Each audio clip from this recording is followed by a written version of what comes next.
అలాగే ఆయన అప్పుడు రియాక్ట్ అయ్యారు. ఇళయరాజా గారు నోటీసులు పంపించారు, ఆయన కోరుకున్నట్లుగానే ఇక మీదట ఆయన పాటలు నేను పాడబోను అనేసి అంటూ స్టేజ్ పైన ఆయన చెప్పారు. కానీ దశాబ్దాల ఈ ప్రయాణం ఇక్కడ ఆగిపోతుందని అనుకోలేదు అంటూ కూడా చాలా కూల్గానే రియాక్ట్ అయ్యారు. అంటే ఇన్ని దశాబ్దాల ఫ్రెండ్షిప్, ఆ మాట రాగానే బాలసుబ్రహ్మణ్యం గారు ఏంటి రాజా ఇలా పంపించావు, నువ్వు నన్నే అడగొచ్చు కదా అని ఆయన అడగలేదా, లేకపోతే రాజా గారు ఫోన్ చేసి ఎందుకు బాలు ఇలా చేసావు, నన్ను ఎందుకు అడగలేదు అని ఇద్దరి మధ్య అసలు ఏ కోసం ఎక్కడ డిస్కషన్ జరిగి ఉండకపోవచ్చు అండి. ఎందుకు జరిగి ఉండకపోయిండొచ్చు అంటే నేను 10 కాన్సర్ట్స్ నా సారథ్యంలో వెళ్ళాలి అని అనుకున్నాం కదా. 2 కాన్సర్ట్స్ చేసి వచ్చేసిన తర్వాత బాలసుబ్రహ్మణ్యం గారు ఆయన యూటర్న్ తీసుకుని ఆయన కార్యక్రమాలు చేసుకుంటూ వెళ్ళిపోయారు కదా. నన్ను బాలసుబ్రహ్మణ్యం అడుగుండొచ్చు కదా, నేను చేసుకుంటాను కార్యక్రమాలను అడుగుండొచ్చు కదా, నాకు చెప్పకుండా వెళ్ళిపోయాడే అనేటటువంటి కోపం ఇళయరాజా గారికి వచ్చి ఉండవచ్చు. అయితే ఇక్కడ మరీ ముఖ్యంగా అండి, ఇళయరాజా గారి ఈ ప్రయాణంలో బాలు గారు వారు ఇక కలిసి కార్యక్రమాలు చెయ్యరని చెప్పేసి వారు ఒకరినొకరు విడిపోయిన తర్వాత మీకేంటంటే ఇళయరాజా గారు ఆపకుండా కచేరీలు చేస్తూనే ఉన్నారు. ఎక్కడ ఆగలేదు. ప్రతి నెల ఎక్కడో చోట ఏదో నగరంలో ఏదో దేశంలో కార్యక్రమం ఆయన నిర్వహిస్తూనే వస్తున్నారు.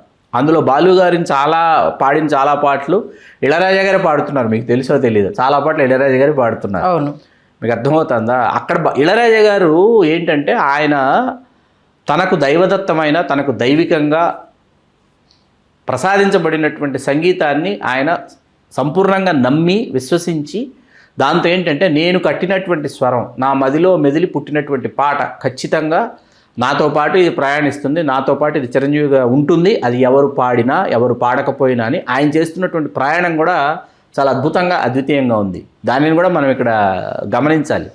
మరీ ముఖ్యంగా మొట్టమొదటిసారి బాలసుబ్రహ్మణ్యం గారు లేకుండా, బాలసుబ్రహ్మణ్యం గారు జీవించి ఉండగా హైదరాబాద్లో జరిగినటువంటి ఇళయరాజా గారి కచేరీకి ఏం జరిగిందంటే, చాలామంది గాయకులు ఎస్పి బాలసుబ్రహ్మణ్యం గారి అభిమానులందరూ అసలు బాలు గారు లేకుండా అసలు ఈయన కచేరీ ఎలా ఉంటుందని చెప్పి అందరూ ఒకంత ఉత్సుకతగా ఆసక్తిగా ఎదురు చూస్తే అది కనీవిని ఎరుగని విజయం సాధించింది ఆ కార్యక్రమం. అట్లాగే మీకు ఇక్కడ ఏంటంటే ఇళయరాజా గారు ఇప్పుడు తమిళంలో ఆయన పాడినటువంటి పాటలండి తెలుగుకి వచ్చేటప్పటికి, ఇళయరాజా గారే పాడినటువంటి పాటలు తెలుగుకి వచ్చేటప్పటికి ఆయన బాలసుబ్రహ్మణ్యం గారి చేతి పాడించినటువంటి పాటలు చాలా ఉన్నాయన్నమాట. తెలుగులో డబ్బు అవుతుంది. నాయకన్ సినిమా తెలుగులో డబ్బు అవుతుంది, నాయకుడు అవుతుంది. నా గొంతుక అక్కడ చిరపరిచితం కాదు ఏది తెలుగు శ్రోతలకి, బాలు గొంతునే వాళ్ళు ఇష్టపడుతున్నారని ఇళయరాజా గారికి తెలుసు.